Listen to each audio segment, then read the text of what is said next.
If I were to put myself on a time machine and go back to AGM's early days, maybe 6, 7 years ago, I would tell you that I would talk to myself and say, Manuel, take care of your customers. Make sure that they are blown away with the services that they're receiving from you. Understand what you promise and ensure that you're working really hard to deliver on those promises. When I have done this incorrectly from the beginning, it has always ended up in disaster. Don't just take it for granted because your company is going to grow in direct proportion to your happy base of clients in combination with the new clients that you are acquiring. So my marketing company, Inc. 5000 company, 3 times in a row, I can tell you this, 70% of our revenue every single month comes from existing clients, 70%, which means that our life depends on our current customers and clients. Without them, I cannot sustain this company. And I do this enough until I'm able to acquire more new customers, and then the machine keeps on growing and growing and growing. The key is, how do I keep my accounts active as much as possible while I'm adding new accounts that have not been serviced by my company before? And this is on the service industry. If you have a physical products business, for example, you have something like a Natural Slim, which is a supplement product business. We have somewhere around 32 different products, and we have sold hundreds of millions of dollars in product revenue over the last 15 years. Just last year alone, our company did $99 million in the year 2023 by itself. So we have a pretty big organization at this point. And let me tell you one thing. The same rule of communication applies. The same rule of recurring revenue applies. In the Natural Slim world, which is a consumable product, meaning that people keep on buying it over and over again because it's consumed, I can tell you this. We actually produce somewhere between 50 to 60% of our $8, $9, $10 million a month from existing customers, which tells you the importance of not only bringing in new customers and clients, but keeping customers and clients buying from you. If I were to put myself on a time machine and go back to AGM's early days, maybe 6, 7 years ago, I would tell you that I would talk to myself and say, Manuel, take care of your customers. Make sure that they are blown away with the services that they're receiving from you.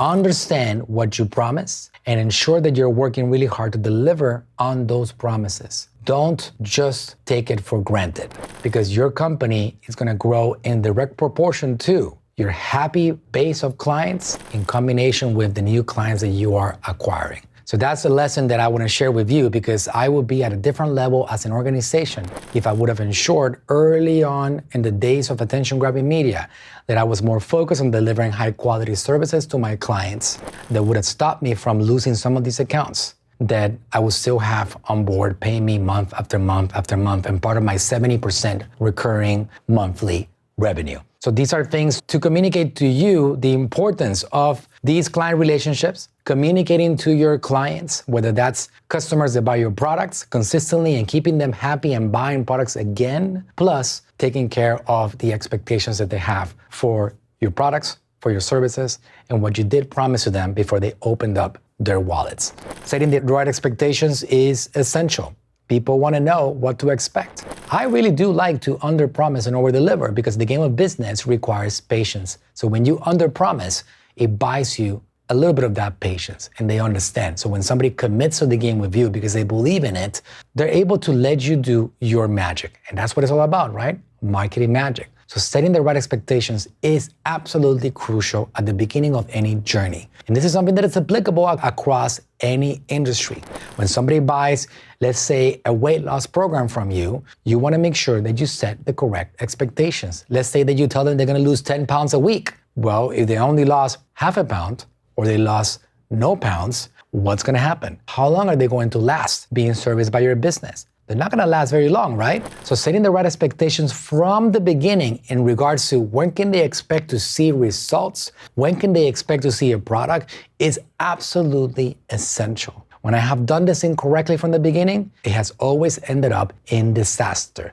The same thing about communication. Communication buys you time. Here's the other magical thing about communication. Take it from somebody that is obsessed with the subject of servicing people. I love servicing. I love flowing power to amazing people. I love communicating and engaging with others. So over the years, I understood that the more that I communicated with somebody, client, prospect, whatever that is, the more probabilities are that that person is going to feel that I care about what he cares also, or she cares also. So communication buys you time because it shows care factor. It doesn't matter what it is, you got to communicate to people. If you communicate to people, it would allow you to get enough time so you can get what the client at the end is looking for, which is results. Results vary from client to client, right? From customer to customer. It doesn't matter what your products are. Results vary. With communication, you do have enough time to get to those results eventually. And that's why the last one is get results. At the end of the day, without them, no business can survive. But if you put these 2 steps before and you ensure that they're put in place, if you believe in your products and services and you know they're actually valuable, you'll be able to actually get enough results to keep your business growing and expanding.